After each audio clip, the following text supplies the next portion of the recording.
So here's my setup for sorting the brass today. Got the bucket that I'm sorting out of, using the coffee can for 223556. First one is 762 by 39.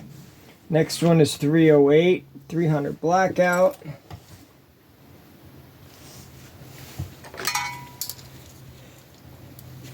The next one is 40 Smith & Wesson, and my 44 mag, 44 special, and 45 long Colt. There's 45 auto, 9mm, and this one is the 10mm. And that's pretty much everything that I'm finding so far in this bucket. I have 4570, I'm just putting them on the table, and 238s that I found so far today, and then a live round in my bucket. And so far these are the ones that I deem no good for anything other than just selling as scrap. But that's about all I'm finding right now. Not a whole lot else. And pretty much what I was expecting from what I picked up so far. Pretty easy. I just grab a handful, and first thing I do is pick out the 223556, and then 76239, 308. There's one that's got a big ding, it's no good. 10mm, usually the next one. 45, 40, oh, there's another 40, and 9mm. Pretty much just do that time after time after time, and eventually it doesn't take very long to get through the whole bucket. There's a 44, 45, another 45, another 38 special, a 40, a 9mm, and two 10mm. Like I said, it's pretty much all the same in this bucket. Oh, I just saw a 22 shell hanging around, and that just goes into the recycle only.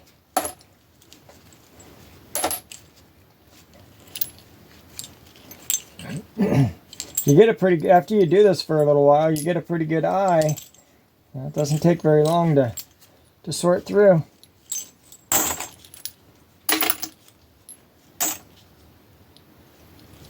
.140, and the rest are all 9mm. Just like that. Won't take me long, I'll have this bucket done.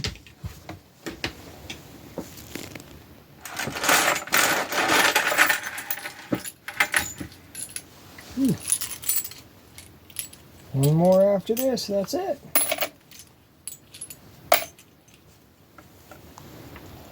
Now this is just about half of what I picked up the last time I was at the range.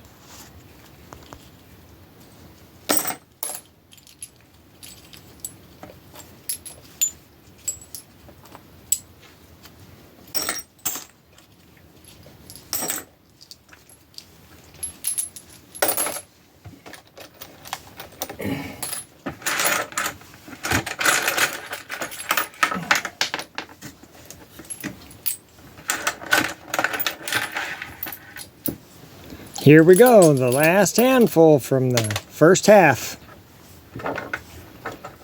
Take me just a few more seconds and I'll have all of this sorted out.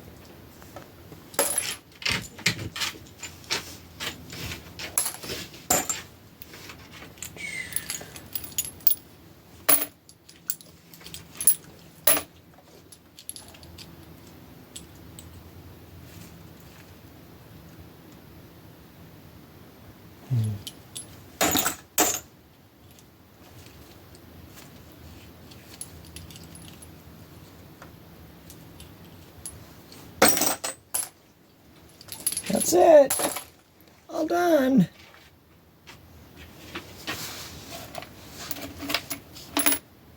Not bad. It's a few casings.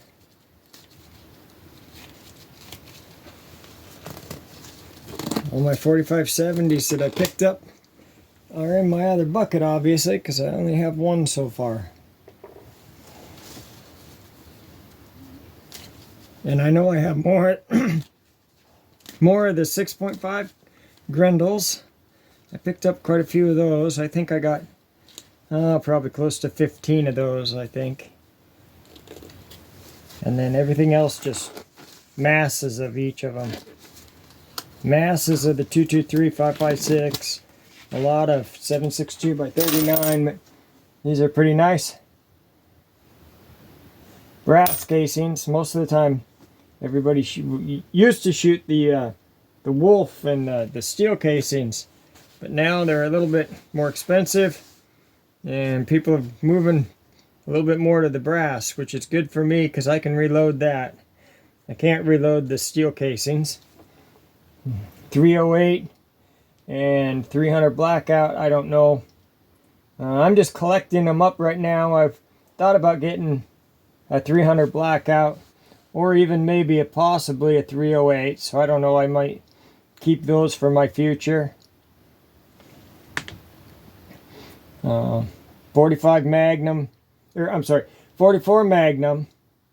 Yeah, I have that, and I use that. 40 Smith & Wesson I use. The few 45 long Colts that I collected, I don't have any use for those right now, but I'm sure somebody does. 10mm I have, 9mm I have, and 45 I have. So I did a lot of collecting for calibers that I do have. So this is pretty nice. Now, once you get a 5-gallon bucket of 9mm, that's a lot of brass. You really don't need to keep collecting and collecting that, but some of that stuff will just get recycled and made into new brass for other calibers in the future. Recycle it so it doesn't just sit out there and go to waste. Get it back into the system so that they can make us more ammunition. That's what I say. 6.5 Grendel. I never plan on buying or having, so I'm not sure exactly. I'll save this. See if somebody ever needs any of it. And the 38 Special 357, I have that as well. So that just goes into my stockpile, along with the 4570. That goes into my stockpile for my future, so that I always have brass to reload with. So not a whole lot of garbage so far. That's out of 19 pounds of brass. So far, that's how much garbage is for sure garbage. I will recycle some of the 9mm, and I will recycle some of the 223 556 for sure in the future, because I have buckets of that. So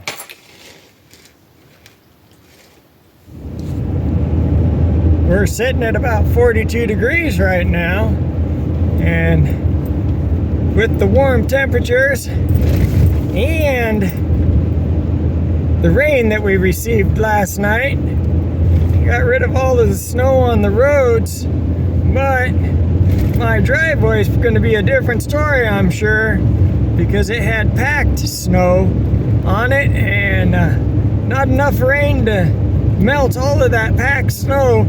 So I guarantee my driveway is going to be a sheet of ice. But I have just the right thing for that. I'll fix that ice. Here we go, up the driveway.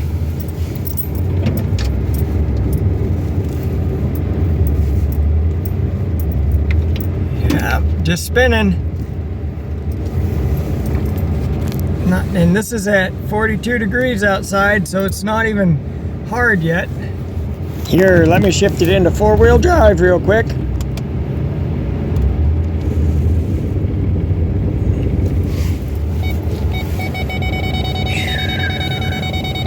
Not too bad though. I actually did better than I thought I would. I didn't think it would even get me up in here.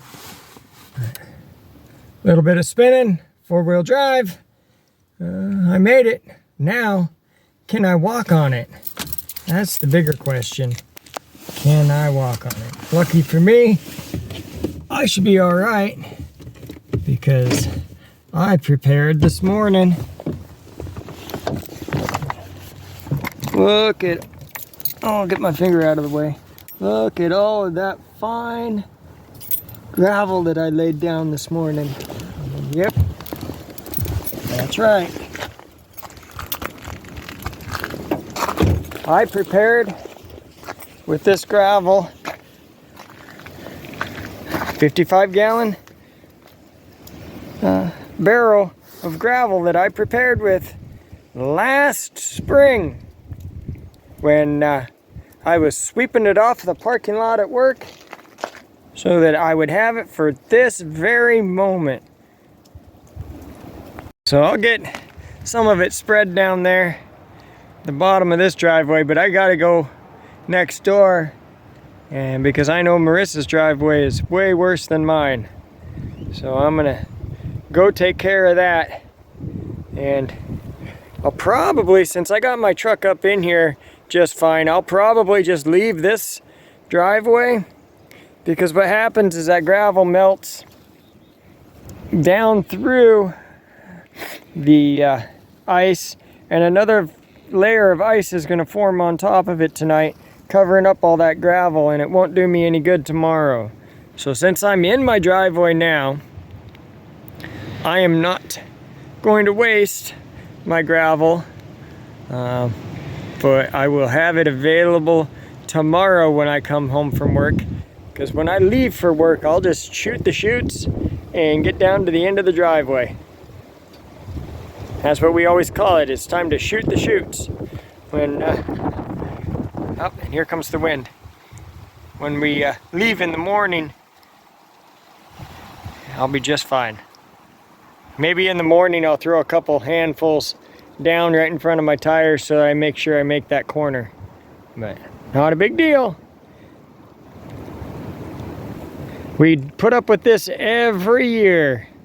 So, and quite a few people laughed at me when I was sweeping up the gravel in the parking lot and collecting it. A lot of people were laughing at me, but guess what? Those people that were laughing at me last year are now paying $6 to $7. I think they're paying $6.99 for a bag of gravel, and they're buying them 3 and 4, 5 of them at a time. So who's laughing now? I'm not sure how well you can see that, but this driveway is a sheet of ice. And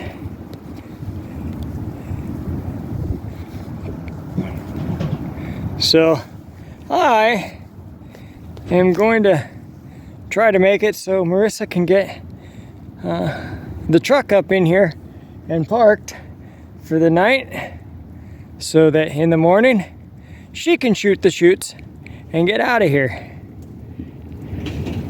Not sure if you can see that, but it doesn't look quite so ice anymore. I was able to break some of it up with the gravel, get it all. Lots of gravel spread, so Marissa should have no problem getting up the driveway tonight and getting parked in so that it's just a straight shot right out of the driveway in the morning. So that if we do have a melt or it rains again tonight and freezes, then be able to get out and get to work in the morning and deal with it again in the evening. That's how we do it. That's how we've done it since 2007. We've been dealing with this driveway. And it works for us, even though people think we're crazy. But the rain last night sure made a difference in the snow piles. It dropped it down, melted it down to about probably 2 feet now, maybe 2.5 feet, rather than the 4.5 feet that it was. It smacked it all down, packed it. So, which is good, because once the sun has a little bit of strength in it and decides to show its beautiful face, then some of this snow will start melting and going away. And that's what we're looking forward to, and praying for, really. At this point, we're ready for winter to be done, and it's not even the end of February yet. But I am so ready for it to be done.